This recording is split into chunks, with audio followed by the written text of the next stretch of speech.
This is an instructional video for Carolina in the morning. This is on page 58. We are only doing page 58 for the test in chapter 2. I want to talk a bit about how to learn this piece without doing the traditional procedure of practicing from the beginning and working just to the end of the line and going over and over and over that, just kind of learning note by note by note. Instead, we're going to look for some parallels that we can draw between the hand positions in the piece, and hopefully that will help you practice in a more efficient manner so you can learn this quickly. That's going to involve us doing some blocking, so bear with me here. We're going to put the very first 3 notes in the right hand together, so that encompasses the very first beat, the downbeat, plus the next 8th note, which you'll see gives us a root position C chord. Before moving on, let's just right over to measure 3, the downbeat there, and they've provided that for us. We don't even have to block it, it's already done. So hopefully you're seeing that this is what we've done before, using our primary chords, and measure 3. This is the distance basically that we're traversing. At the end of measure 3, they simply leave out the F and they're taking the 6th down a half step.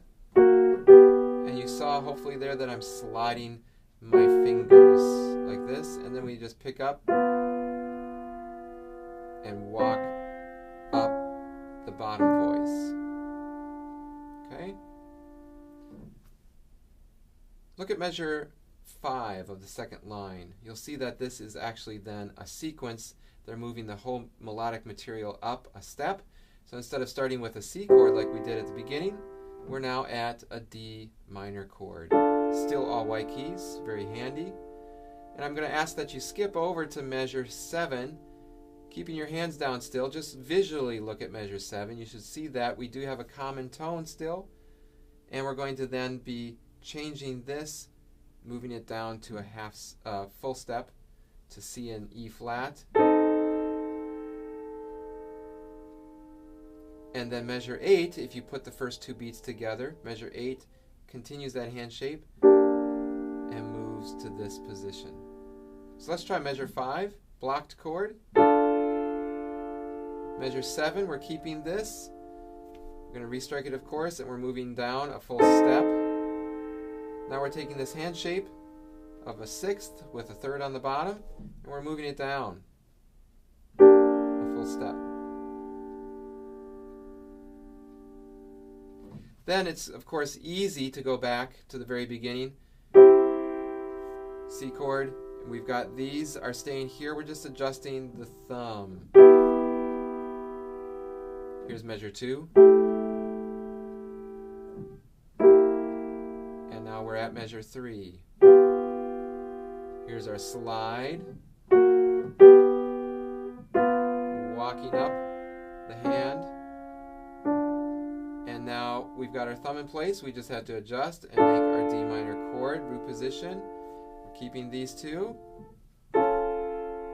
Now the thumb walks by half step. And again.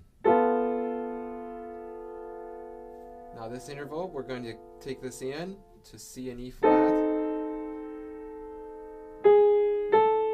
And we're walking this down just a step.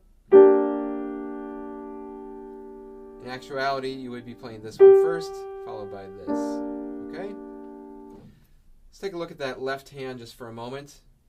Starting here on C and E. Keeping the common tone here between what happens next. Back to this. They're asking you to come over the top with a 3rd finger. And if we look at measure 3, if we put all these notes together, we get an octave from G to G with 2nd finger in the middle. So it's a real good way to block this beginning. Let's see if we can do that. Not playing anything as written, but just blocking. We start with C chord. We go here, and the thumb goes down. Back to here, thumb goes down. Now 3rd finger comes here, and we move the thumb up a half step. Get the left hand ready for an octave position. and then you can think of sliding, and we're just going to go to here.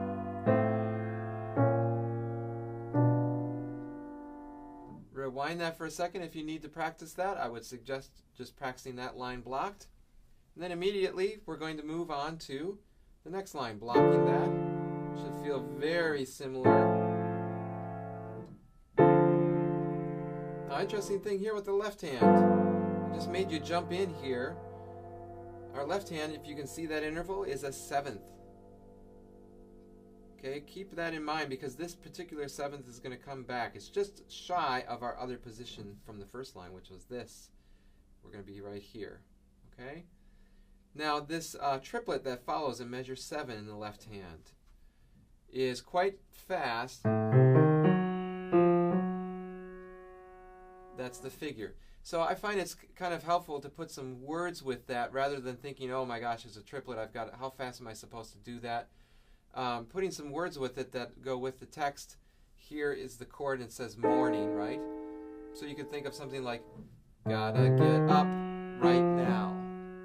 Gotta get up right now. If it flips right off the tongue, it can flip right off the fingers too.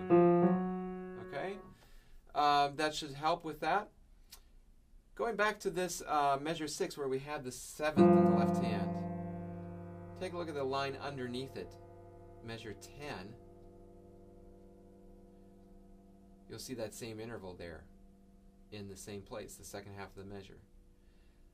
Looking further down, look at measure 15. The downbeat there of the left hand is actually just one step up. And the second half of that bar is another 7th. And here we are back to our G position. We're not able to go to an octave yet. We're going slightly higher and stepping down. And there we're ending. The very last thing we play is that 7th again. So a lot of uniformity here. If you can keep that in mind, it should help out. I want to talk just a bit about measure 9 in the right hand through the end of this page, because the right hand now starts to feature a lot of moving thirds. Measure 9, you can do this within a 5-finger position on F. If you think of our F root position chord, it's simply doing a passing third through that chord. So we're doing,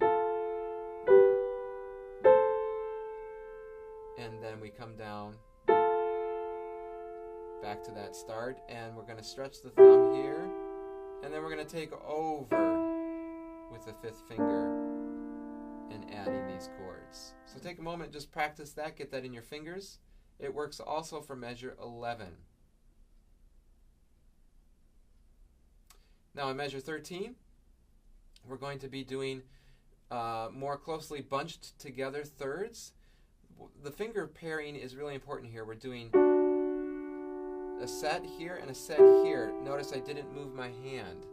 You can do this, and then we're going to move on to the next one by going over finger 4. I still have it down to 3 and 1, and there's our next set. So let's look at that again. Measure 13, they come by 2s. That's the first group of 2. Here's the second group. I also like holding on to my 4th finger, because it means I won't get off of the keys. Let me play the correct notes. So if I hold on a little bit and I come over with 3, I have grounding, so I'm not going to get lost. And then moving on to the last quarter, I just adjust that 4th finger. And then 3 comes over again. And we've got another octave position here. I would start measure 15 with a 4th finger on top. Thumb goes here, and we play it again. And then just move pinky, use thumb as a guide on F sharp, and we're walking this down. Okay, I'll play this example in a slightly swung style and nice and slow so you can catch everything along. Feel free to pause it as you're listening to just focus on certain aspects, or listen all the way through. 1, 2, 3, 4.